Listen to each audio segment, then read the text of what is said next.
there's even slides. How amazing. And perhaps some way to control those slides. So while that part of it gets figured out, this will be fun. It's going to be sort of like the hard numbers scientific follow-up to the last talk. I started my life as a theoretical neuroscientist at Stanford and UC Berkeley about 12 years ago. I started my first company. I've done 5 since. I've been the founding executive at several others. And they're all about people. They're all fundamentally about how do we build better people? How do you maximize human potential?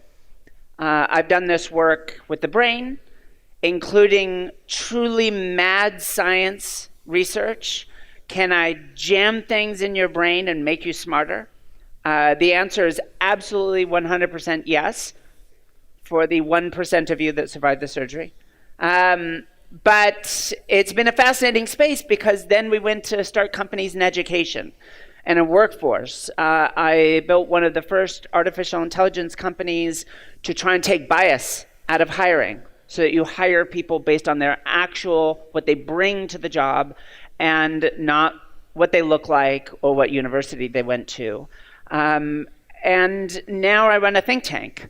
After a very good life to me, I have the chance to give back. And so we go around the world and we do our mad science for free to help on any kind of problem around the world about people, whether it's a little girl alone, orphaned in a refugee camp in Jordan, or a massive Fortune 50 conglomerate trying to figure out how are they going to deal with the fact that jerks like me are building artificial intelligence systems to do all the jobs that they used to pay highly compensated professionals for. So we're going to discover this talk together. I never have a prepared talk. I always know what I want to talk about, but we're just going to kind of do this as we go. Sometimes for audiences made up of a lot of non-English speakers, I speak a little too fast. So please let me know if you want to slow down. If you have questions, feel free to stop me anytime.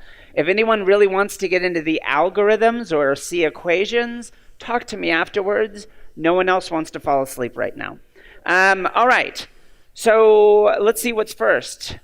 A picture which is not appearing. That's okay. What you would be seeing right now is work I did about 10 years ago. So I was just transitioning out of being an academic, studying brains, to my very first company. And we'd built artificial intelligence systems for education. I might talk about some of those later, but it was brutally hard.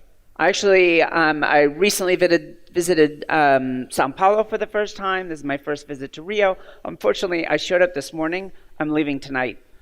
But I will be back, I promise. I mean, what, don't you need another ridiculous do-gooder American to come down here and waste everyone's time? So I started this company, and boy, VCs did not want to fund this. No one wanted to put money in education back then, and I'll be blunt, no one wanted to give a woman a bunch of money to run a company.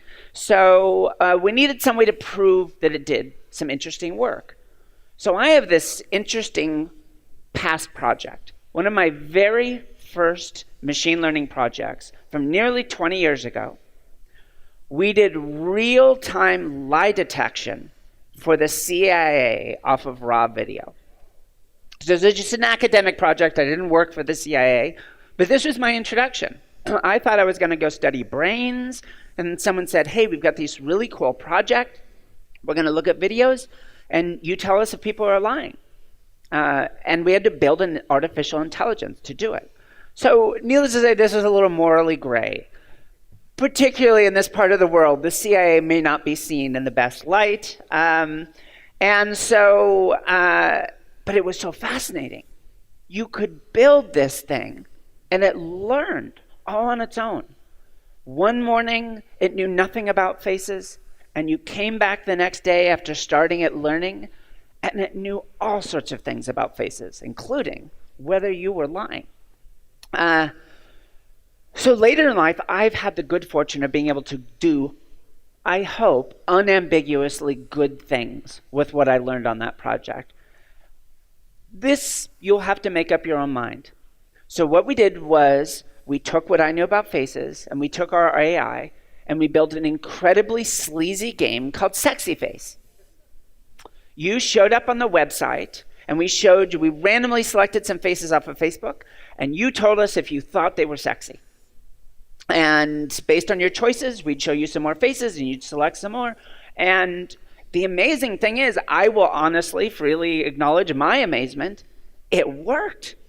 The damn thing would figure out your kink. Unless, I guess it was about feet, but so it would learn this thing. Now, our promise on the website was that for free, we'll find everyone you think is sexy. And for $5, we'll find everyone who thinks you're sexy. Now, I'm not a horrible person. The truth is, it's what you call a Trojan. As soon as you played a couple rounds of the game, it confessed, actually, this is just a mind-reading game. Pick any face category. Southeast Asian, mutton chops, and a sense of ennui. I'll give the translator a second for ennui. I don't even know how to describe ennui, but it turns out, as long as you were consistent about how you made that judgment, again, the AI would figure it out. In fact, based on some previous research, we took this exact same system and we trained it on people's judgment of competence. Same setup. See an array of faces, you pick the ones you think are competent. And based on those judgments, across many people, it figured out competence. What did it figure out? I'm going to guess it'd probably be about the same here as it is in America. Rich, old, white, male. It turns out it was very selective for whether you were a CEO versus not, even though it had never been exposed to that idea before. It was selective of small private company CEOs versus large public company CEOs. Was not selective for the business performance of those companies. If you happen to be involved in the executive recruiting world, it's worth thinking about that people's 500 millisecond judgment about competence accounts for most of your job. That's a little disturbing. But let's get back to this story. So we built this thing, and it turns out that's a Trojan also. When people played this game, they trained our artificial intelligence, not just about faces, the facial structure, but about how people thought about faces. What is ennui? What is Southeast Asian? What's a female face? What's a male face? That we train them about their judgments. Why did we do this? And what you would be seeing right now is the actual neural network learning. It's really a fascinating thing to actually see one of these things learn some concept. Nowadays, we call them deep neural networks, but this was before that was a term that was in vogue. The reason we built it is because 10 years ago, there were 1 million orphan refugees in refugee camps around the world. And the UN had launched a program called Refugees United to try and reunite them with their extended family members. So you live in Damascus, and you haven't heard from your sister's family in weeks, and you're fearing the worst, and you drive all the way out to Jordan to go visit a refugee camp, and they give you a book with 1 million photographs in it. And that's literally what they were doing. And you page through, and I hope on day 3, you don't blink as your niece goes by. So we did all this ridiculous stuff in classic Silicon Valley fashion to train this network. So now we give them a little tablet, and you say, my niece looks more like that kid and more like that kid. And in 3 to 5 minutes, if she's in a camp anywhere in the world, you found her. I work in the space of artificial intelligence because you can do things like that. You can truly make a powerful and positive difference in people's lives. But that's a choice. The world doesn't get better because we inject technology into it. It doesn't get better because of artificial intelligence or social networks or self-driving cars.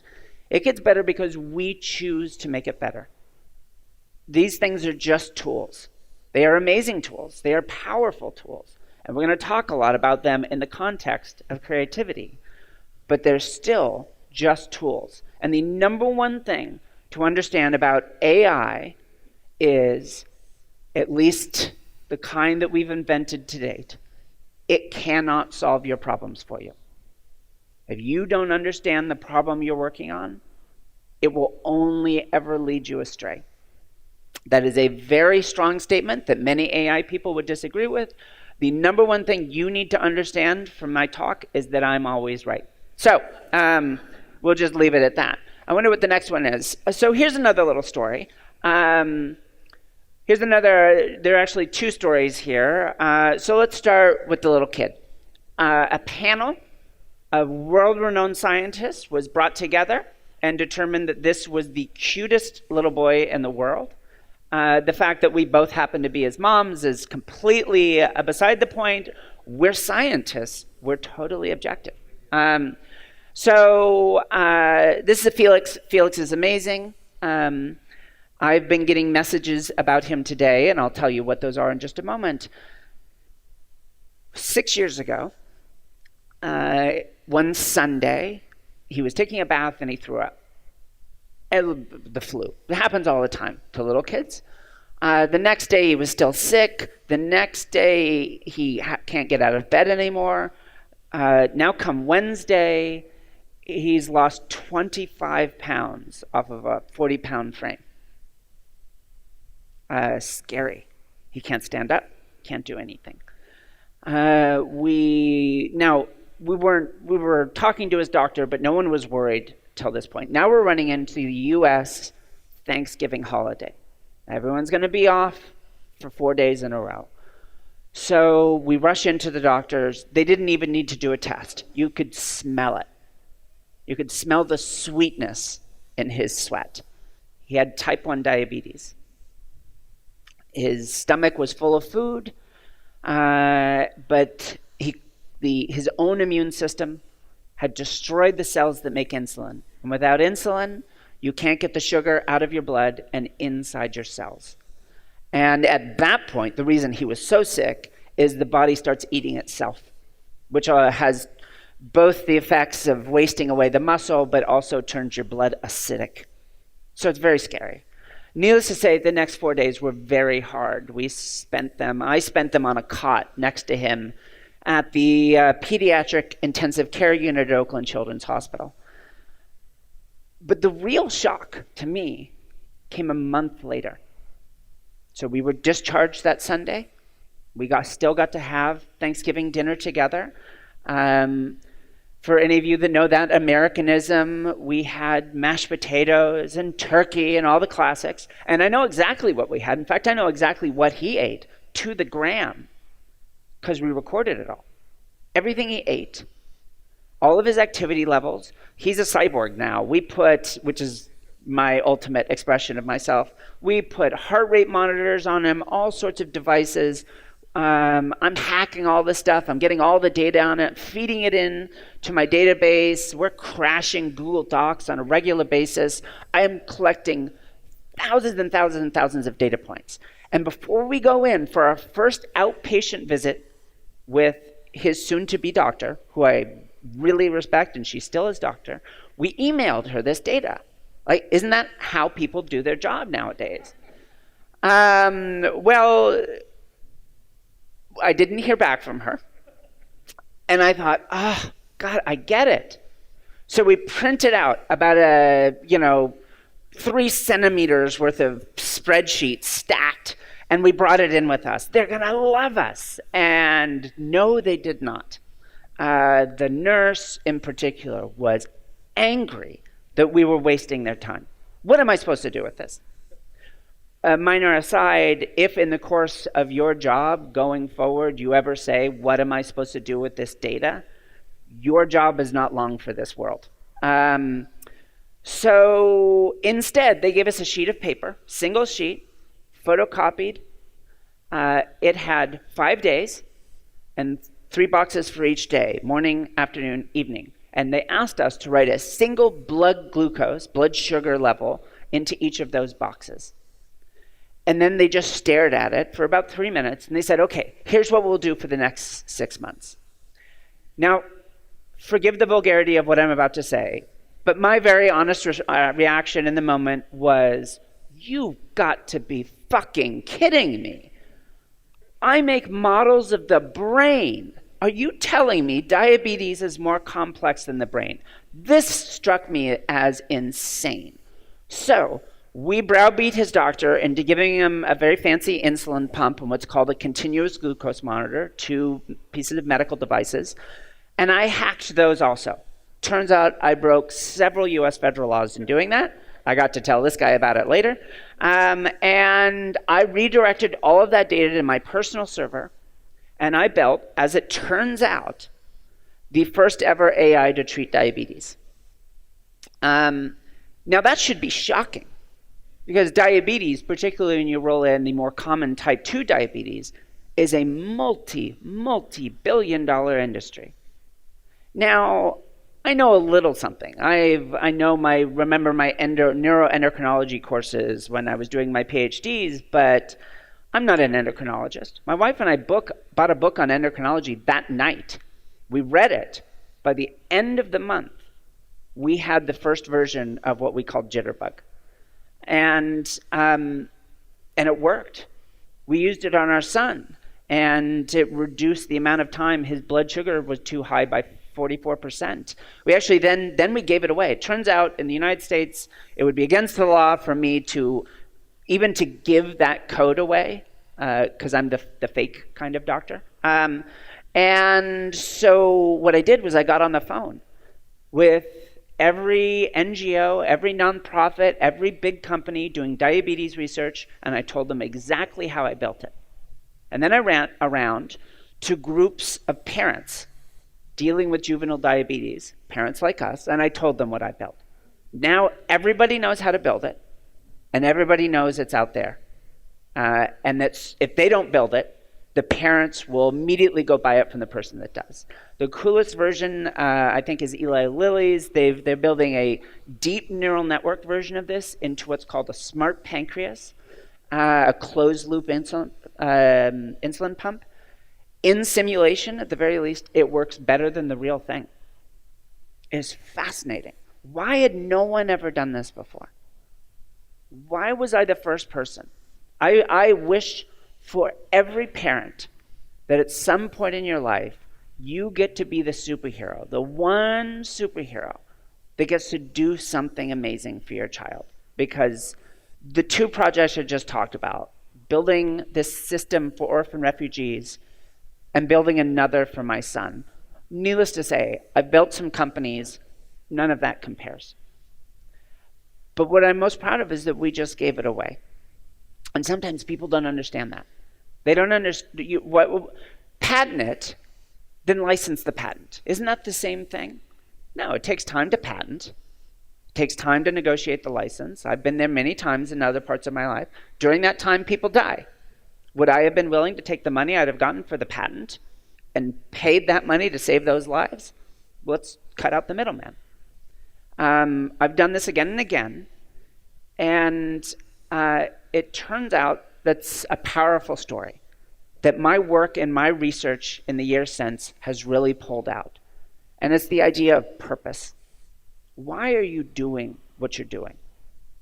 In a little bit, I'm going to come back and talk about it in a kind of hard numbers way. Turns out, some jerk like me, the scientist, we can even study purpose with numbers. But one of the best ways that we measure purpose in my research is through sacrifice. What are you willing to sacrifice? As I was saying earlier today, the world gets better when old men plant trees. If you're never going to rest under that tree, what did you care? That's all sacrifice. Is there something that's bigger than you in this world that you're willing to give for? I'm also going to talk about why I'm willing to make those sacrifices in my work.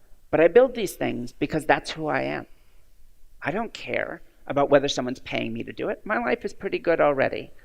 I was at a party at the White House, as you might be able to see in that picture. And the president and the vice president was there, and I showed up, and I was wearing Google Glass. So if you don't know what that is, it was this somewhat short-lived, apparently it's making a comeback, wearable computer from Google that you could wear on your head. Very early in its development, I was given an early release pair to just figure out things to do with it. And I'll tell you one of the things I built, but so I got invited to this party, and I was wearing Google Glass all the time because I would get updates on my son's diabetes on my Google Glass. So I would be in Washington on the other side of the United States from my son back in San Francisco, and I got an update that his blood sugar level was going to go low. And I was able to send a text message to my sister who was taking care of him and say, hey, give him a cracker, and he didn't go low. It was really cool. I had a superpower. You want someone to you want someone to wear a fluorescent blue computer on their face at a fancy White House party with the President of the United States? Give them a superpower. Lightweight social picture taking is not a great product. And I think the quality of this photo speaks to why this was such a successful product. I don't know who Lord Nelson there is, but he was not the guy I was interested in. So I show up and I asked the Secret Service if I could wear Google Glass at the party. They clearly had no idea what they were agreeing to, but they said yes. I throw them on, we wander in. My wife and I immediately find where the food is, and we start stuffing it into our purse because they throw a pretty good party.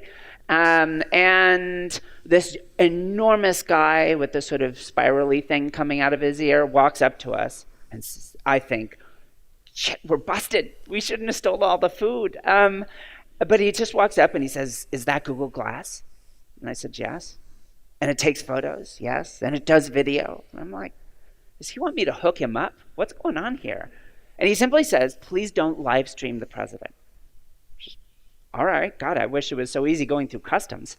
So I simply said yes, and it's go. What I didn't know is behind the scenes, the Secret Service freaked out.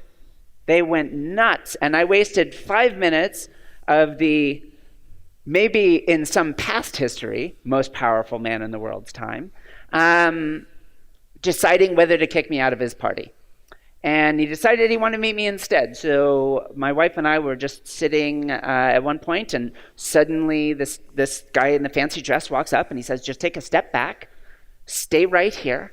It's pretty clear what's happening at this point. The Secret Service is pushing everyone else away. The President of the United States walks out, looks at me, and just shakes his head. Like, lady, what? Fluorescent blue computer at my party? He was so I thought it'd impress him, and I said, okay, Glass, take a picture. So that was the voice-activated command to get it to take the picture. There you go. It's the only presidential portrait that's ever been taken with Google Glass. He was not impressed. But then I got to tell him about how I just gotten a message about my son's diabetes. He was impressed by that. And then I got to tell him the other reason I had Google Glass. Remember back when I was doing the lie detection for the CIA. So I was able to build those algorithms into Google Glass.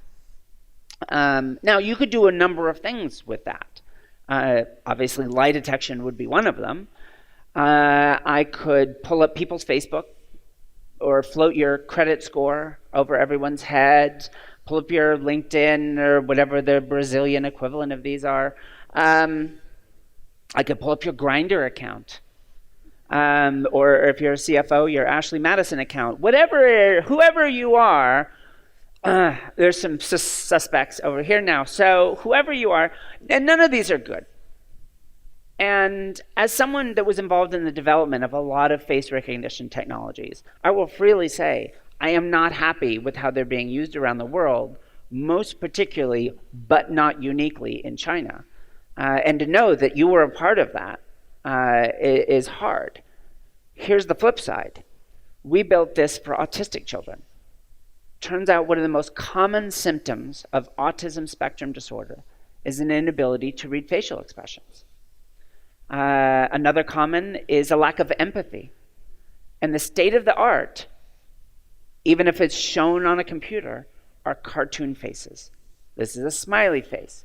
This is a frowny face. And you just do it over and over again until they get it. So we thought this could be one of three things. Just a prosthetic. You wear this, and at least then you know he's bored. I can see that clearly. Or you maybe that can actually learn better. And it turns out they can't. When your brain processes information in a social context, turns out it processes it genuinely deeply and in a way which actually promotes learning. But then the third thing happened, which we didn't actually expect. They learned empathy. And they learned it, it turns out, for a very simple reason. Smiley faces are just happy. They're not happy because, they're just happy. And frowny faces are just frown.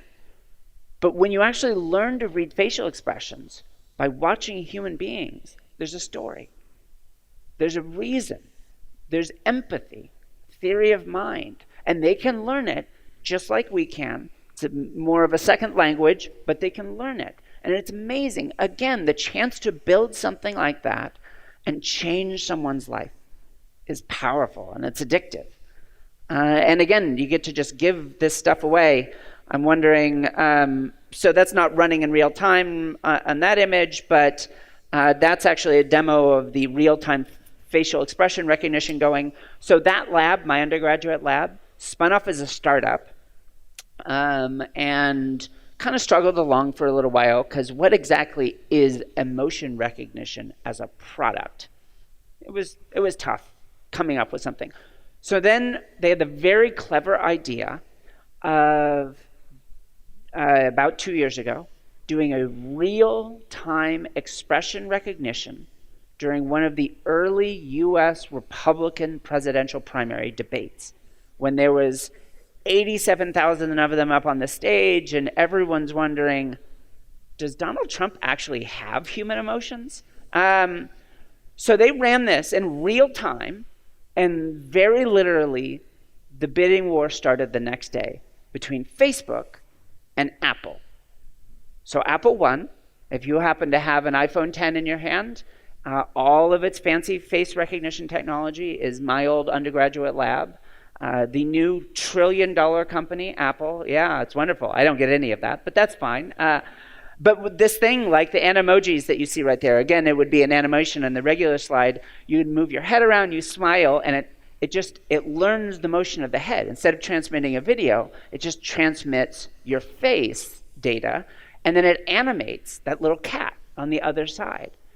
And it's important to know in a place, a talk about AI and creativity, to understand that is the ultimate expression of all innovation.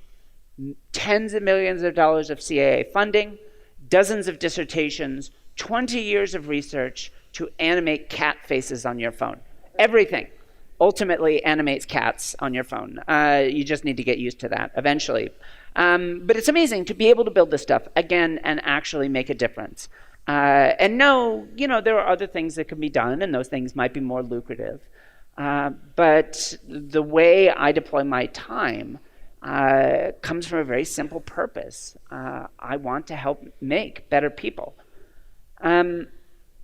So I don't know how long exactly I'm going to speak for here. Probably at some point a clown will come out and drag me off the stage. But I'm going to transition a little bit. Having told those stories of the way I operate, and now with our think tank, where we get to go around the world and do projects like that, and we get to advise governments and Fortune 500 companies and others about their policy and their public policy, I want to get into the scary part of AI. And this statement here, human capital is a toxic asset. I don't mean that people are worthless. I don't mean that only some of us count. I already said, I believe every human life has value, and not just trivial value. Everyone can be amazing. If you don't believe that, please, please, please don't be a teacher. In fact, maybe don't be a parent. So what I'm concerned with is 20 years from now, we don't know what a human life will be worth. The world will be wildly different. But the one thing I can tell you is, if we keep building them the way we're building them today, that we're going to end up in a world in which there will be a whole world of new jobs for people. Will AI destroy jobs? Will it create jobs? It will create jobs. It will create an enormous number of creative jobs, and I mean that broadly, in the sciences, in the arts, in business, in engineering, and beyond. But most of us won't be qualified to hold any of those jobs because we already have that problem.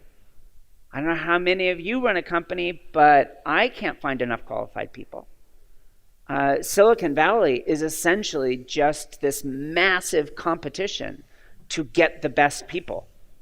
And pretty soon that will probably be the defining global competitive dynamic, is how much creative talent can you accumulate. So if we already have a problem and AI creates more of these jobs, what do you think happens? We have an existing education system which already doesn't suit our need. It helped build an amazing world. I am not one of those people that dismisses the world in which we built. But the world is changing, and the talk that came just before me gets at a lot of the heart of that. I do not need people to be told what to do. The only thing I need you useless bags of organic material for is to explore the unknown. And right now, that sounds terrifying to the vast majority of the people on this planet. And one of the interesting things, you find them everywhere. I'm not just talking about people that didn't go to university. The people that did, that went to Harvard, most of them are just as terrified about being weird and doing something different and disagreeing with their boss. Many of them went to Harvard because that's what their parents expected of them. And then once they get there, they get a very nice job as a dermatologist, and then they live out the rest of their lives. That is truly disappointing for a variety of reasons, and let's dive into some of that. I wonder what the next slide is. So here's the encapsulation. If you want to take something away from this, the early part of this talk, and a look at some of these things, a couple of others. This is a system, the map of New York there is a system that we built. It could predict manic episodes 3 to 4 weeks before they happen. 25% of severe bipolar sufferers will go on to kill themselves. Most can't hold jobs or maintain marriages. I don't even know what we can do with this because no one's ever been able to do it before. Again, we built it and gave it away. I do work in neuroprosthetics, and now I have 3 applied neuroscience companies, one working with kids that are avocal, allowing them to communicate in school, and we're also going to translate that to people that have locked in, so they look like they're in a coma, but they're actually awake, so that they can communicate with the outside world. And the one I'm most excited about is another that's making neuroprosthetic devices to actually increase working memory span. So you flip a switch, and the number of things that you can remember, that you can pay attention to, the complexity of an argument you can follow, the richness of your imagination actually increases. It is so far from being ready for the real world that it would be unethical to give it to anyone, but that we have those initial results. So one of the first things I will be looking at is taking young children with traumatic brain injury and using it with them to see if for just 15 minutes a day, while they study intensive materials, can we get them back to the life they would have had before, or at least more in that direction. And then finally, this is the big social network. There is a small section, about 70,000 people out of Accenture. There, my mission, along with a number of other companies, is can we turn work itself into growth? Can we turn the very nature of the people you work with and the job you're assigned to into something that actually grows you as a person? I'm going to come back to that in a moment. But all of these projects, again, when we think about AI, think of it like this. AI is any brief expert judgment, faster, cheaper, and better than a human can do it. AI won't do your job for you. No one's invented C3PO. No existing AI will become C-3PO, much less Skynet. There is nothing like that. I'm not saying it could never happen or it theoretically is impossible, but that is an AI in the modern world. AlphaGo, one of the most famous AIs, beat the world's best Go players. It understands nothing about Go. It will keep playing Go as the house burns down around it. It is just an amazing, as are all these amazingly powerful statistical engines that can do things in many cases no human being can do. So let me give what I think is the perfect example, though, not about AI as a technology, but AI as something that is beginning to intrude in our everyday lives and the business world. At Columbia University, a little while ago, they ran a competition between an AI developed by a startup to read contracts and a bunch of human lawyers. The competition, they gave them non-disclosure agreements, a standard form of a contract, and their job was to find all of the loopholes in the contract. The AI found 95% of the loopholes, the humans found 88%. Whatever, they're only human. So we'll call it a tie. Here's the tale of the tape. The humans took 90 minutes to read each contract. The AIs took 22 seconds. Now, that isn't the whole job of being a lawyer. Don't get me wrong. But it's 80% of the job, and it's 100% of the job for the first 5 years of your life, is just doing the busy work of reading this stuff for your bosses. I don't need you anymore. Everyone thinks about job displacement in terms of the taxi drivers getting displaced by self-driving cars, or farm workers, or mines, or warehouse workers. And we can talk about that, but it turns out robots are expensive. For me to build a robot to work out on a field or in a warehouse, I have to actually build a robot, and it turns out picking strawberries is really hard. We wouldn't think so because it's easy for a human, but it turns out it's really hard to do. So if I build a robot to do that, it has one big effect. Some human will have to do it for even less. It gives a nice price point. It's basically just a labor competition. Do I hire the robot or do I hire the person? Well, for now, the robots are expensive. I'll continue to hire the person, but it will drive those wages down. But the professional middle class who went to university, who were promised they did everything right, who are going to have a job for the rest of their life because they were part of the educated elite, they are about to get blindsided. Because I can build an AI to do 80% of your job virtually for free because it's all software. Whether you're reading x-rays as a doctor or doing a risk assessment off a spreadsheet as a financial analyst, reading contracts, writing code. Every major organization in the world has written a report about the future of work over the next 10 to 20 years. The UN, the World Bank, the World Economic Forum, the White House, both the previous one and the joke one, every government, every major think tank, everyone has a paper on the future of work. They all say virtually the same thing, and they're all wrong. How do I know they're wrong? Because I disagree with them and I'm always right. They're all wrong. Here's one cue. None of them talk about people. Not a single one of those papers talk about people. That's kind of a shocking statement for the future of work. Human beings are treated like a fungible widget. Again, you're welcome, translators. This is as though we can just become anything. Because there will be more creative jobs, people will just become more creative, like magic. That's not how humans work. I have spent the last 15 years with massive data sets looking at what predicts the best life outcomes. How long you'll live, how happy you'll be, how much money you'll make, how far you'll go in your education, many other things. And it's not whether you went to university. That's an outcome, turns out. It's not a causal factor. There's a lot of things that go into it. We're going to get into them, but you, right now, one of those things all of those reports say is learn how to program, right? AIs need to be programmed, and they seem to be taking over a lot of work, so everyone go learn how to program.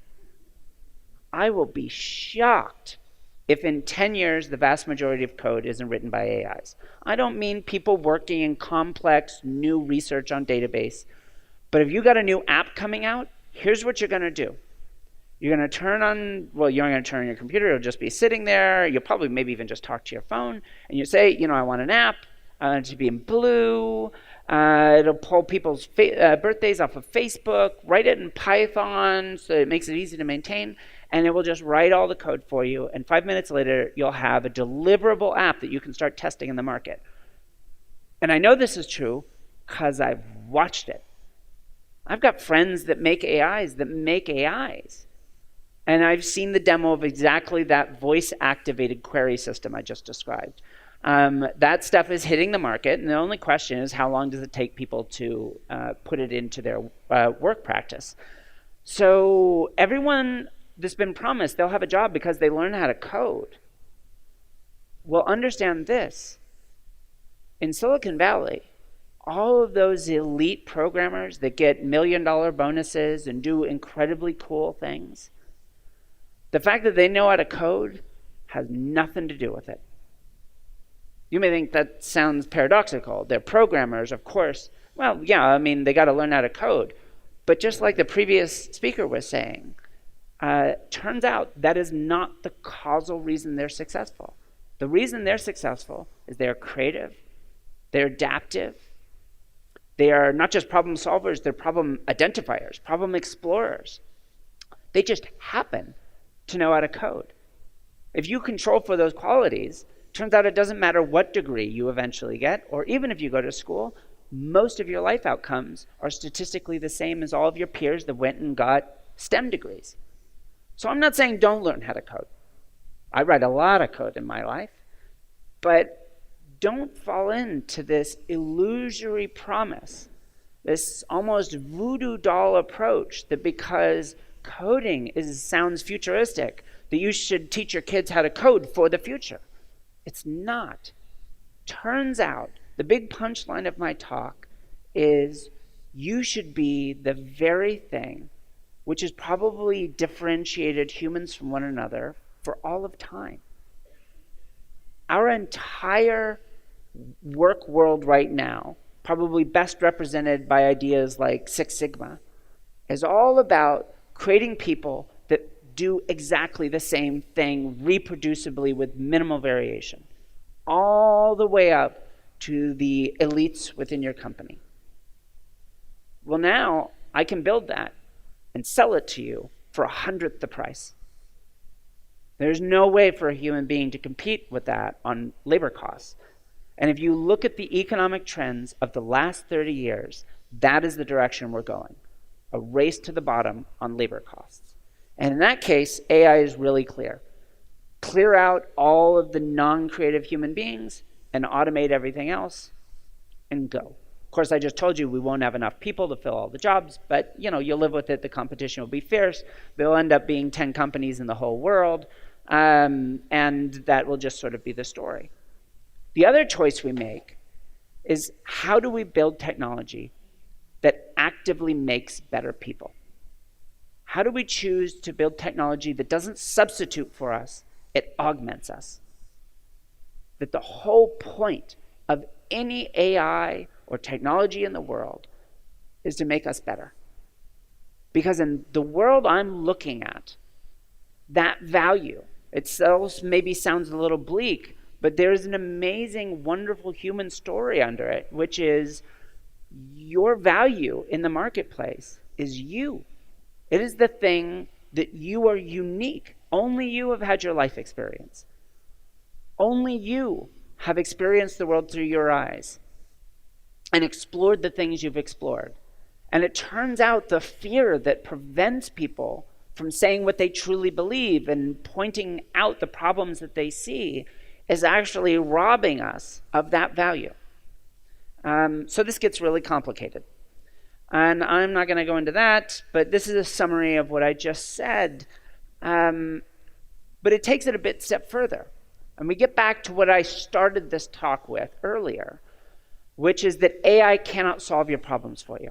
And I can give you a very technical talk on why that is true. And again, if anyone wants to know that, please feel free to come talk to me afterwards.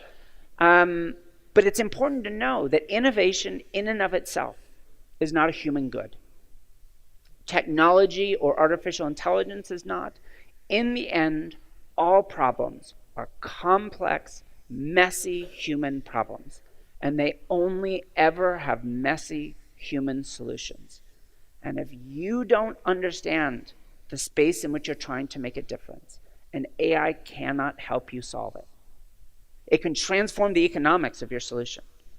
It can do things in powerful ways. But there is a misconception that these things are part of the creative discovery process, independent of us. And they're not. They're just paintbrushes, very sophisticated paintbrushes. They cannot paint themselves. A craftsman without their tools is genuinely hobbled. That's why I love building this stuff. They are amazing tools. But tools without a craftsman is pointless. And yet, our entire education system and our hiring system and training in our companies is all about the tools. We should be building craftsmen. I had a line that got quoted. I was supposed to give a keynote at the Grace Hopper Conference, a big women in technology conference in the United States, and I wasn't able to attend. And so very nice, along with like Malala and a bunch of other Nobel Prize winners, they threw a quote from me up on the wall. And it said, "Ambitious men are promising us AIs and self-driving cars and spaceships. If every little girl had been given the reins to her own potential, we'd already have them." And then I think for me, despite having said that, it isn't just about every little girl. It's about every little kid that was born with a million life stories in front of them. Stories that could have brought them here, or for that matter, doing exactly the work I get to do around the world. But almost from day one, if not before, some cruel editor started crossing lines out of those stories. And the truth is, if you're born in a favela or a shanty, if you have the wrong color skin, or if you just missed out on the good fortune of one step, one role model in your life that made you too fearful to say the right thing at the right time. My father grew up on a tiny little farm in Kansas, but he grew up in a pretty good way for being an American. He grew up male and white and well-educated. In junior in high school, before completing secondary school, he got a full scholarship to go to MIT. And he didn't go. Because in the words of my grandparents, what's the point of going to MIT if you're just going to end up back on the farm? So he stayed in Kansas, and the entire trajectory of his life changed. And to him, it changed in a way which was terrible. He never became the person he wanted to be. I think he was an amazing man who ended up as a doctor and raised a family in California. And then I was raised somewhat to make up for that. I was supposed to win a Nobel Prize. Like, that's how I was raised. I don't mean pressure, like study, study, study. I just would. You know, when you enter this world, this is just who you're going to be. You're going to win an Olympic gold medal and you're going to win the Nobel Prize. Just, call us when it happens so we can be there for the photos. But you see how general this problem is. This belief that your hard work will pay off robs so many people of the life they could have led, which means it robs all of us of those lives. The person that will invent the cure that eventually kills your child was just born in a shanty outside Johannesburg, and they will never have the chance to grow up and create that life-saving drug. And however specific that story is, it couldn't possibly be right, but statistically speaking, it's true. It's probably true for millions of people every single year. What would that world be like? So, how much longer should I keep talking for? Just go on. All right. Anyone here truly misspent their life and can tell me who this is? Good for you. So this is perhaps the greatest skateboarder of all time. His name is Rodney Mullen. I gave a TED Talk about Rodney. So if you want to really hear the extended version of this, go see my TED Talk. But he's interesting. He won 59 world championships in a row. Unbroken string of world championships from the late 70s to the early 90s. And I got to have lunch with him once. He wanted to have lunch with me. I wanted to have lunch with him. He's an interesting guy. He actually has his own TED Talk. He does it entirely on his skateboard. It's good. So I don't care anything about skateboarding. What I wanted to know is, hey, Rodney, you just won your 40th world championship. What do you do that night? It was a leading question. I had some data, and I wanted a human story behind it. And he thought for a moment, and he said, well, because it's like he's always on a skateboard. He's an interesting guy. Well, Tony and I, we'd go to the after party, drink a little champagne, and then 20 minutes later, we're out back practicing new moves. Now, you probably already see what the important part of this story is. First off, Rodney likes to party. He's not trying to get out of a party. Having met him later in life, he clearly is a partier. Second, of course, he's not afraid of getting beaten. At his 40th, he's won 40 times in a row. He's not going to lose for another 30 runs. Like this, that's not even in his head. He's doing this because that's who he is.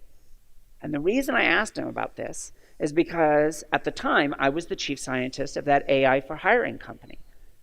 And there's a whole fantastic story for anyone that wants to have a totally different idea about how AI should work in the world. We could talk about that. But just this one story, we found this really quirky thing. The best salespeople. So we built these AI. So first starting with the best software developers, then salespeople, and then expanding. We ended up with a database of 122 million people looking at what predicted the best quality of work. Not necessarily the best career trajectories, because your gender is a good predictor of that, and I'm not interested. What actually predicts the best quality of work? And we found this funny thing. Salespeople, the best salespeople, as predicted by our system, had this quirky behavior that they were vastly more likely to make a sale on the first day of the sales cycle. Now, I don't know how many of you have ever done sales. I've been a founder of 5 companies, so I loathe sales, but I've been there. Nobody, like 95% of sales, are in the last 2 days of the sales cycle. It is the most incentivized job in the world. At the end of the sales cycle, the bonuses go up to the top performers, the bottom performers get fired, and everyone's desperate. I've had people on the phone in San Francisco at like 7:30, the end of the day, desperately trying to get someone on their honeymoon in Hawaii so they can book it as part of that sales cycle. Because otherwise you lose your job or you don't get the bonus. Here's this funny thing. The very best salespeople are making sales the next day when nobody cares. In fact, if anything, the VP of sales is pissed. Why didn't you book this yesterday? I got to go to the board, and now stick it in your pocket at least. No. And we looked and we looked and we looked, and we found it was a strong predictor. It predicted the best software developers were the ones that push code to a repository after the product's already ready for release. All you're doing is pissing everyone off. But just like Rodney, they're fanatics. They weren't doing it because of the incentives or the job or to impress anyone. They did it because that's who they were. And when you looked for the people, we had a mathematical version of this, but when you look for the people that made sales in that first week, invariably, highest sales volume, best deal quality. It was fascinating because it totally counters the whole idea. Because let me put it in the terms that it became the title of this talk. It is the paradox of incentive insensitivity. The people that cared least about the incentives performed the best. And yet, again, think hard about our companies and our school systems. They are all about incentives. Sometimes you have to think expansively. Grades and test scores. Those are incentives. I don't want to get a bad test score. I don't get to do special things at school. My parents get angry with me. I'm not able to go to the fancy university afterwards. All of these become incentive systems. And what we discovered is it is a negative long-term predictor, even of productivity. much less other positive life outcomes. You want to build a high-performance organization? Don't do it on incentives. They're great at motivating people short-term, but it turns out you rob people of not even just their long-term creativity, because eventually they just start doing what they're told to do, but even of their very productivity. Truly fascinating. So we found that. And then we started finding all of these other, what I call constructs, because I'm a nerdy scientist, that were predictive of positive life outcomes in our work. And now I'm also doing research with education, and we're finding the same things in little kids. What predicts the best long-term life outcome in a 4-year-old? Oh my God, it's the same thing that predicts the highest deal quality in a high-end salesperson. It predicts the people that write the best code as engineers. So we call them meta-learning. Now, the previous speaker was saying, learning how to learn. That is literacy in the future. Well, that's why we call it meta-learning. So I loved every one of the quotes he had up there. I'm getting into a little bit of the science. Again, we're not showing equations or hard numbers, but every one of these up here, some of them didn't come out, but we track 50 different constructs now. It's not a theory of intelligence. There are 50 constructs that are on this list because, one, they are well-defined in the research literature, which means someone like me can actually measure it in a reproducible way. And some of the things on there may look a little surprising to you, like purpose. 2, they are highly predictive of, and in many cases, provably causally related to positive life outcomes. And 3, they're changeable. Nothing on this list is a fixed quality. Nothing on here is you've got it or you don't. There's nothing here that you're born with. Every one of these has genetic components. And there are things about you that aren't genetic, like the postal code you grew up in, that are strong predictors of your life outcomes. Neither of those I can change. I care about the things that I can help you change. That's what these represent. There are surely more things than these, but we got kind of bored. We collected a giant list. We're going to do our research on it for a while. And we get to do it all the way from newborns to senior citizens. I get to work from elite athletes to people that can't find a job. And we get to do this research across all of them in the ends, in the millions. And it's incredibly cool. Basically, I'm a professional mad scientist. I trick VCs into funding my experiments. It's great. So the 5 categories, general cognitive abilities, social skills, self-regulated learning, sometimes we call that metacognition, emotional intelligence, and creativity. Those 5 titles are not magic. They're just a way for me to talk about them on a stage. But it sort of there is doing some work. General cognitive abilities, highly predictive. I mentioned working memory span earlier and the work we're doing in neuroprosthetics to increase it. After about age 5 to 8, these are pretty much fixed. We know in painful, excruciating molecular detail how things like childhood household stress causally decreases working memory span, and it never comes back. We also know how literacy, speaking richly to your kids, causally raises general cognitive ability. So this is powerful. You can make a difference. In those, after about age 5 to 8, it's a maintenance game. That's important also. Those other 4, though, as far as we can tell, you can change all throughout your life. There is no point at which you cannot learn or improve your empathy, or your analogical reasoning skills, or your resilience. It just turns out that it's hard. If you want to learn resilience, that may sound like something people are resilient or they're not. Well, there was a research paper. It came out in Science last year. It was a true experiment, random assignment with entrepreneurs.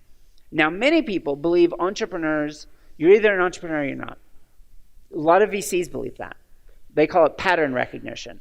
I call it bullshit. I call it, I invest in my frat brothers from Stanford. So what they did is they randomly assigned this large group of entrepreneurs to a control group, no intervention, financial training, business school crash course training, growth mindset, the belief that you can grow and change, and resilience training. Those first two interventions, financial, business, not statistically different than the control group. If you look at the data in detail, there's slight gains, but it's not statistically different. You look at the other two, though, completely different. I believe it was the resilience group, 60% of their businesses were still in business 2 years later. 60% more. That's a huge effect. And the most important thing, again, I didn't say resilient entrepreneurs are more successful. I said randomly selected entrepreneurs that were trained in resilience were dramatically more successful. But what does that training take? You have to work hard at something and fail. How else can you learn resilience? Then you push through and you succeed, and from this kind of behavioral economics literature, the rough estimate is about 80% of the time. If you succeed more than that, even with the initial failure, you don't really learn. Then it just becomes, well, this is just the way the world works. It's not about me.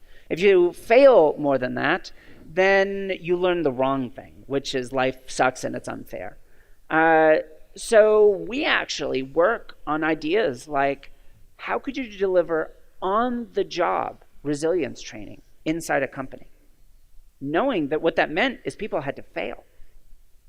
And what would it take to turn a job into something that can grow people's resilience?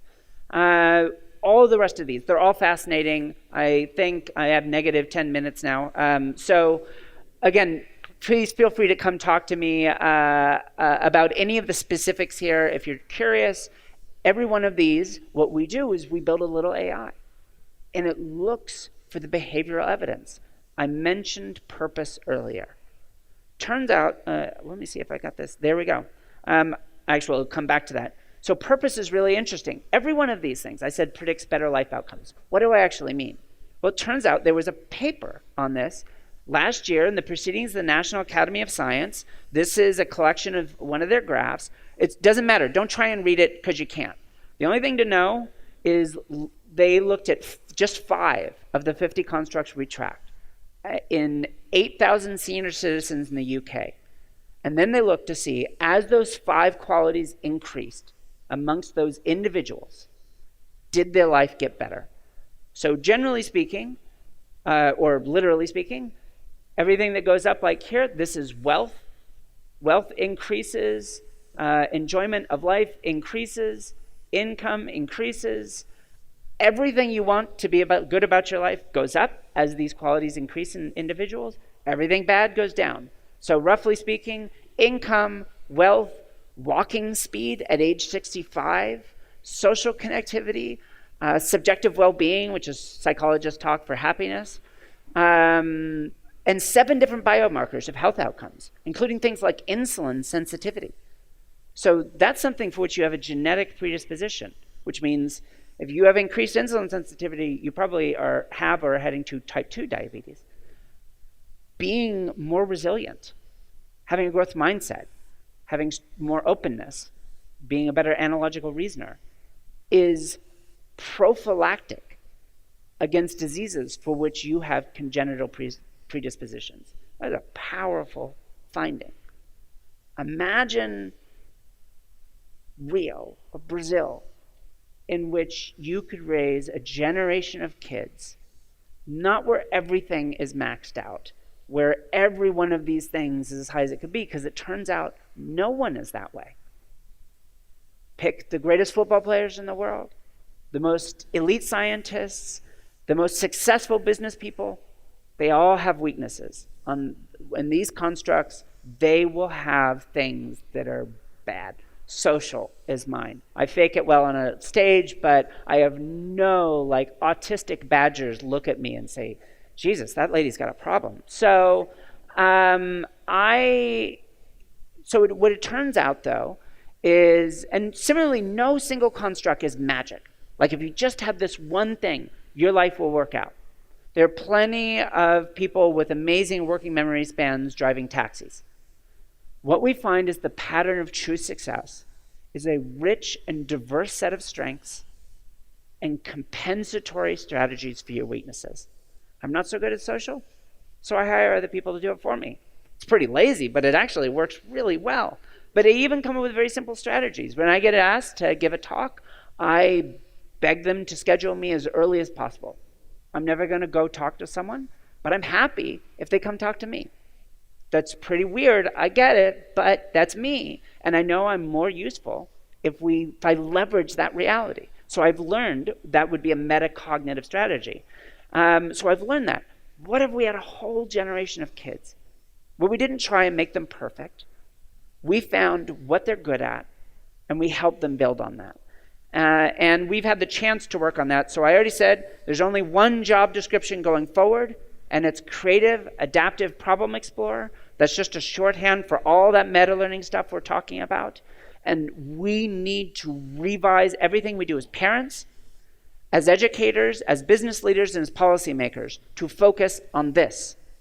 Because it is a story that is as rich in humanity as it is in the very economic outcomes we're also invested in. I don't have it. So, for example, this idea of creating work, making work itself, part of that growth experience, part of the meta-learning. Because it's one thing to talk about the next generation. It's another thing, the fact that we have an army full of people on the job right now that just do what they're told. And in fact, I get a lot of very fancy, smancy job offers to be the chief scientist at Uber. That took 5 seconds to say, hell no. I can geek out about self-driving cars, but it's sort of the opposite of what I want to do. The best offer I ever got was from Amazon. Like, we're creating a job just for me, chief scientist for people. And you may get the feeling that the following pitch was designed just for me. In 7 years, we will be a 1 million person company. So they're about halfway there now. Your job will be to make their life better. And I get to do all of my crazy mad science stuff on 1 million people to make their life better with all the budget that Jeff wants to give me. Sounds great. So I went for the first time ever, and I met with everyone, and we chatted.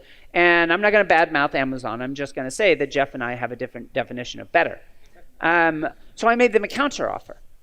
If I can make 1 million people's lives better, I'll do it for free. I don't really need the money. It's a lot of money, but I don't need it. My life's good. Give me the data. Give me the responsibility. I won't do what you tell me to, but I will only do this in service of Amazon, and I will make 1 million people's lives better. And they said no. I wasn't surprised at that point that they were going to say no, but I made the offer because it was genuine. So then Helen Shook, who's the head of HR at Accenture, heard that story once, and she walked up and said, we're 425,000 employees. Is that big enough to interest you? And now we get to work with a variety of other companies around the world. But the heart of what I like, and this is off the record, don't tell anyone, is some execs at Accenture came to me and said, you know, we're a pretty elite company. There's a consultancy. Everyone here has a college degree. But a lot of our analysts, our policy analysts, are saying, over the next 10 years, we might lay off half of those employees. They're totally qualified for their current jobs. They're hard workers. They went to university. But we're just not going to need them anymore because we'll be able to automate all of that. What I liked about what she said next is how it was different than Amazon. Help us figure out how to put value back in their lives. And that's what we're working on. And a very tangible example of this, and I'll close with it, is the system we built called Muse. So I built it a while ago. It's for parents. We give it away for free. There's no monetization of any kind. It uses some very fancy AIs to learn about your kids. It asks you a single question a day. It can analyze your kids' artwork. It collects milestones in their lives. Totally voluntary. You don't have to answer any question. Can't give great advice at that point, but you don't have to answer any question. You don't have to submit artwork, whatever you want to or willing to. One thing I learned the hard way is don't try and get people to do new things. Find where you can touch their life. It's my job to make their life better. It's not their job to make my life easier. So they do that, and then every night, our system designs a little game, an activity, for that parent to do with that child. And it sends it to them. And it can do it just in an SMS. So we can reach anyone in the world that has a dumb phone and a cell connection. And it's based on all of these same principles. It has all of that underlying science behind it. All of the activities, in fact, came right out of the intervention research literature. And we get to send them. And the not big secret at all is we're trying to change these kids' life outcomes. The hard part is that the families that really need it are the ones that are least likely to use it. It's one of the very saddest things about educational technology. It's a very bleak joke that I tell at educational technology conferences. I say, how many of you are ed tech entrepreneurs? And everyone puts up their hand. And I say, here's my very simple rule for knowing whether your product is making a difference. It's not. In fact, it's almost certainly making things worse. It's increasing educational inequality because the only people making use of it are the ones that don't need it. And the people you built it, the ones you genuinely had in mind when you built this thing, why would they ever? I do a lot of work in South Africa. Your grandmother washed some white woman's clothes her whole life. And your mother washed some white woman's clothes her whole life. And now it's 20 years post-apartheid, and that's your job too. And you may fully understand that your daughter could study an elite university anywhere in the world. You may know that there are free things online like Khan Academy that she could go and spend her evenings studying and working hard. And there are truly kids like that just are amazing bootstrappers. But for the vast majority of those families, why would you possibly believe that hard work will pay off? Nothing in your life or in your whole community has ever told you that it's true. Technology can't solve these problems for us. We have to solve them. It's only the paintbrush. We have to paint something beautiful that moves their heart and makes them believe that this can change. Otherwise, you're just building it for families like me. And it helps. But it's really just adding arms to the educational arms race. So we released this thing called Muse. And now, just because I'm feeling a little braggy, we're building a version called Muse at Work, where we're doing the same thing with adults on the job. And another one called Muse at 20. I think of it like a scavenger hunt for life experiences for young adults. But instead of a bucket list or fun on the weekends, it is, here's a set of things you can do that will fundamentally grow you as a person. Help you not find a purpose. It's one of the neat things about the purpose literature. God, I didn't say this earlier, is that it's not about finding it. You get to go build it. It's awesome. And the coolest thing about purpose, unlike a lot of the other constructs, it's one of the few that's strongly associated with happiness. It's a paradox. You have to sacrifice to serve a purpose. That's how we actually measure it in our work. And yet, when you make those sacrifices, it pays off. I didn't take those crazy, stupid, multi-million-dollar jobs or the offers to buy companies or sell my patents, and they were sacrifices, and I felt it in my life. And yet, almost literally at this point, every day my life gets better. It's a weird paradox, and yet it is one that holds up in hard number science. It's one of the most fascinating things. Here's the actual close. I started as this little kid, very privileged, supposed to win a Nobel Prize, and I've ended up getting to do really cool things around the world. And maybe that story feels like it's very linear. By the time I reached secondary school, I was struggling so hard. Everyone knew I was smart, but it turns out being smart isn't it's far from enough. Based purely on standardized test scores, I got into university and then immediately flunked out, and then I was homeless for many years. And then I had a night, roughly in 1995, where it's America, so I had a gun, And I spent the entire night trying to figure out why I should be alive. I'd never done anything worthwhile. I'd never really been happy. I'd only ever let people down. And the two people that cared anymore, my parents, that was it. And I was still letting them down. What is the point of any of that? Not a cry for help, just euthanasia. I have a fatal disease of being a failure. I hope it's not a big shock. I didn't pull the trigger. But I found a reason, and now looking back through my research, I understand that I found a purpose. I'm not a very spiritual person. It's a very grounded human purpose. At the time, it was live a life that makes other people's lives better. Not because I'm some ridiculous California hippie. I just needed a better way to make choices in my life. Choice one, admit to the world that I wasn't the person they thought I was, and get a job at a little corner shop selling garbage food. And then I managed the shop. And then I ran a little abalone farm in Santa Cruz, California, selling giant marine snails as sushi to Japan. And then suddenly, I had the money to go back to school. And I went back, and I couldn't tell you why I thought I could do this at the time, because I'd never had success like this in my life. But I went back, and I figured out which degrees I could finish in a single year. And I'm a snob, so which technical degrees? Math, economics, neuroscience. And I thought, math, what am I going to do with that? Little did I know. So I flipped a coin, very literally, between math and neuroscience. And it came up heads. So I hope you can guess. I don't know, maybe that doesn't translate. So I studied neuroscience, and I did my entire undergraduate degree in a single year, and I got perfect grades in every class. Then I went and did a PhD in computational neuroscience and another in psychology at Carnegie Mellon, and then I had a joint appointment in Stanford and Berkeley, and everything in my life has taken off.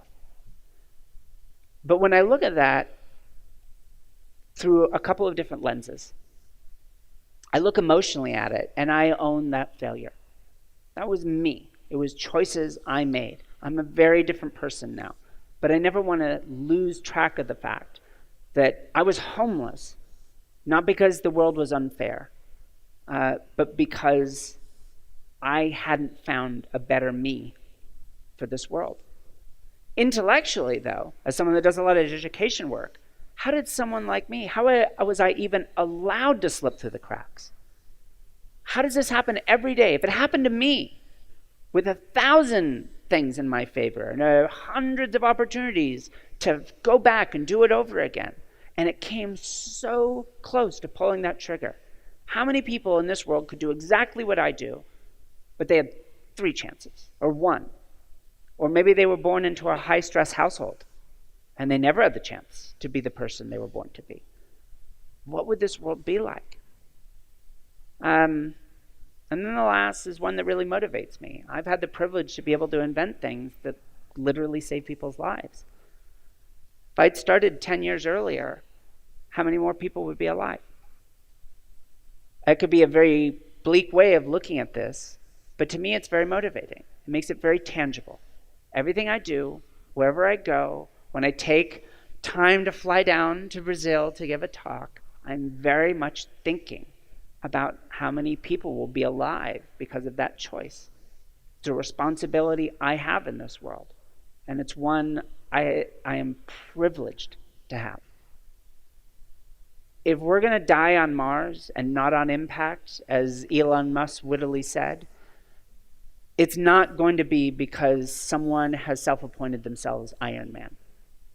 It's going to be because we figured out how to get as many human beings pointed at Mars at the same time as possible. And right now, we're leaving so many people behind. And this will become a true tragedy if we decide that we'd rather build an AI than build a better person.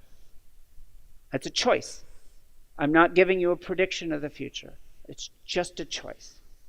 Please go out and build something that challenges people. that really obligates us to do hard things. I love the quotes from the previous speaker. I think it gets people excited. But in the end, you have to actually build something. Build a social, build a tool, build a company. There's so many different ways you can build something. But you have to build something in this world, and it has to be for a purpose that's bigger than you. So tomorrow, go plant some trees. Thank you.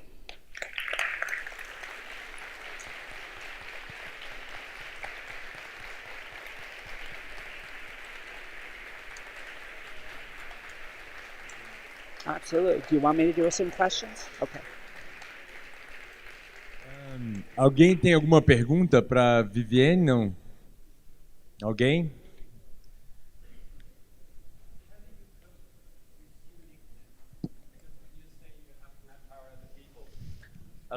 When you say that you have to empower the people, make the humans better, and you have obviously the science to back it, how do you cope with the uniqueness of your profile, of other successful profiles, to make sure that we don't have a two-sided society where some escape, basically, and some don't? So, I'm enough of a realist to recognize that in the things I'm talking about, at least in the course of my lifetime, I'm not going to be talking about 8 billion people or whatever the population of the planet is. Right now, the creative class, based on some Gallup research, is maybe 200 to 300 million people, which may sound like a large number, but it's kind of a rounding error in the global population.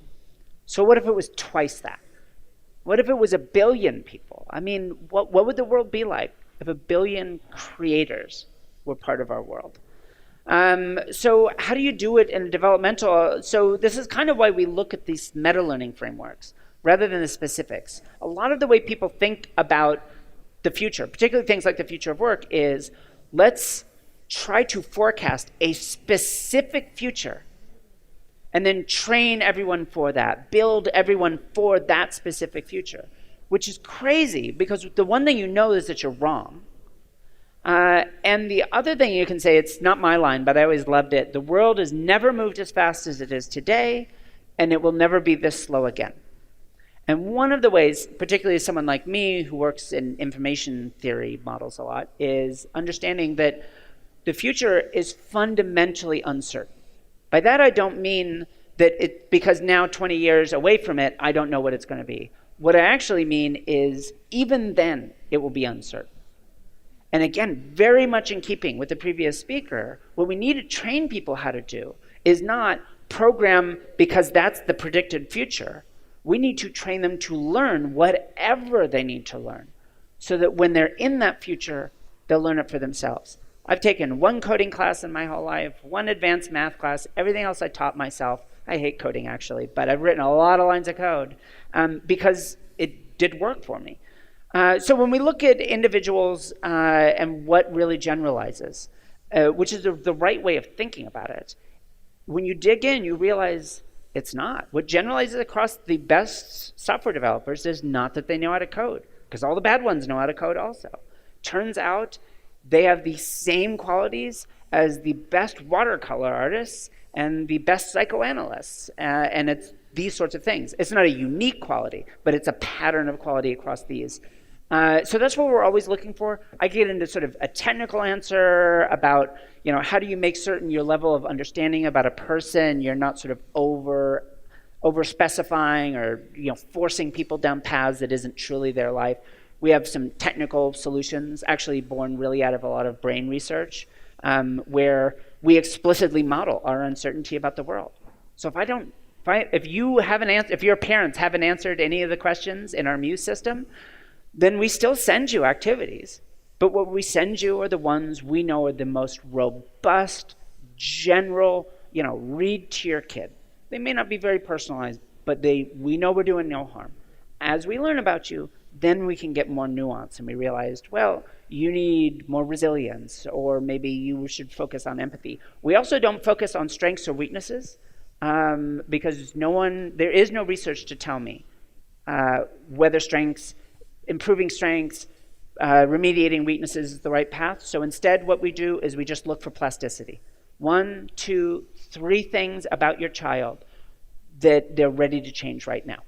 Could be a strength or it could be a weakness. We just hammer, we go for the lowest hanging fruit and we try and move that as much as we can. So some of it's heuristics, some of it is strong theoretical underpinnings, but yes, it's very easy, and in fact, educational technology in general has fallen into this trap. There's something called personalized education, using AIs to sort of, in theory, design a very unique educational experience.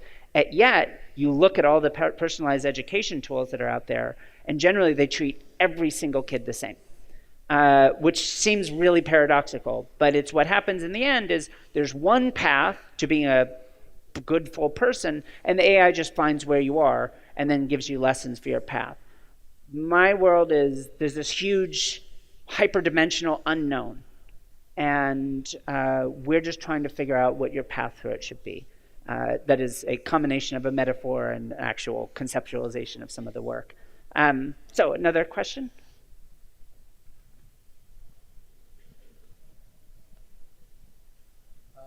Thank you.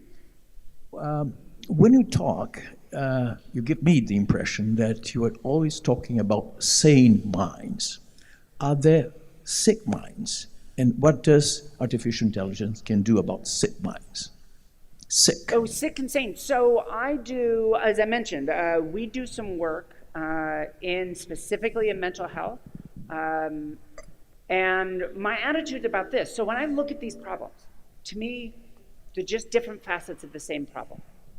So whether we're talking about education or workforce or mental health or inclusion, to me it's very much the same. Now, of course, it plays out differently in these ones.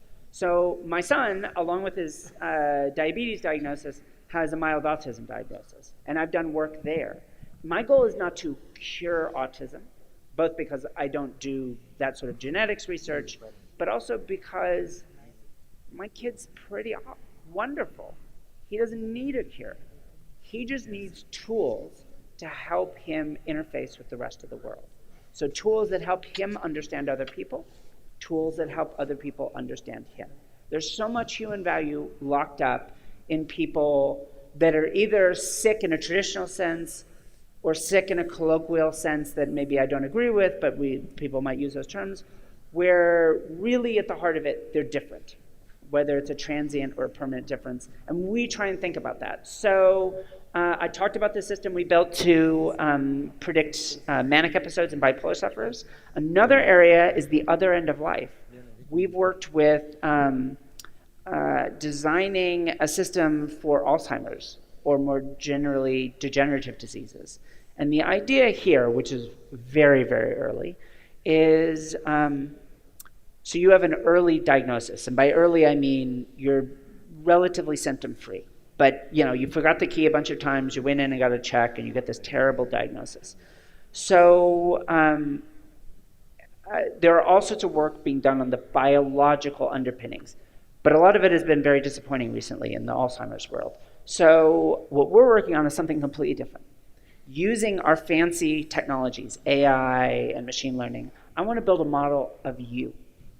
So right now this means wearing a bunch of ridiculous gear. So you've got a camera on your head and an mobile EEG, reading brain activity, and a variety of technologies like that. And what we're recognizing is, for example, who you know, and your emotional responses to different people and different scenes, and how it changes throughout the day. So we're building this model of you. It may not be a rich model. It's not you, but it gives me some idea. Now, you have that first terrible incident where you look at a face and you have no idea who it is until you realize that it's your daughter. And how terrible that must feel. And to know that that's just going to be the first of many. So what we discovered is we could actually detect the neural signature of that memory failure before you're aware of it. And you could do a lot of very fancy things at this point, but what we're looking at is, or tested, was just flashing the name. So we built a model. We're doing face recognition. We know who you are. We know the emotional reactions we're expecting and the sort of cognitive responses, and we're not seeing it. So we flash the name. And the response then turns from, oh my God, I didn't even recognize my own child, to, well, yeah, I know that's Jenny, of course. And that sense of loss of self, that loss of independence, I don't know if it changes anything about the trajectory of the disease, but maybe it makes those years more you, and richer and more valuable. So we work in a number of different domains of mental health: depression, bipolar disorder, some of them classical diseases, some of them really long-term, some of them like autism, just about being different. And we've looked at those in complex ways. Again, much less from the cure perspective, from the perspective of what I laid out earlier, which is, how can I build a little AI that can help me be a better person? And you can even apply that to people. So I just got interviewed for the Financial Times, and there were a couple of things in that some people really responded to, but one of them was this. This is a prediction. I'm not big on predictions, but I feel very comfortable with this one. In 20 or 30 years, we're going to see a significant increase in early onset dementia. I don't know that it'll be a huge one, but it will be measurable. And it will be causally related to automated navigation systems, like Google Maps, which I used in taking the taxi from the airport to here. And I use all the time. I travel all around the world. So I'm making this prediction.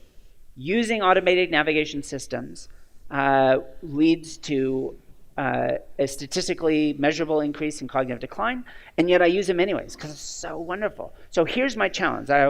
Here's my challenge. We need to build technology that challenges us. Not only are we better when we're using it, a lot of technology fails that. We're better than when we started when we turn it off again.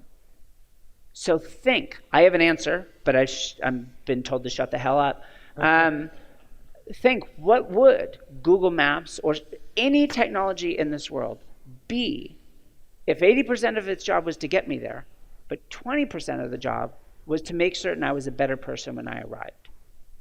I have an answer to that question, but it's only one of any possible ways of imagining how an automated navigation system could actually make me better while still getting me to my hotel. When you flip these things on their head, you realize two things. One, it's a less engaging product. It's not as easy. It doesn't let you be relaxed all the time. But that's a trap. But the other, there is that version of everything. Everything could be more challenging. Not in a negative way, but in a way that really grows people. And so this is, in many different domains, how we think about the world. All right. Thank you again. Thank you, Vivienne. Thank you very much. We're out of time. Thank you very much.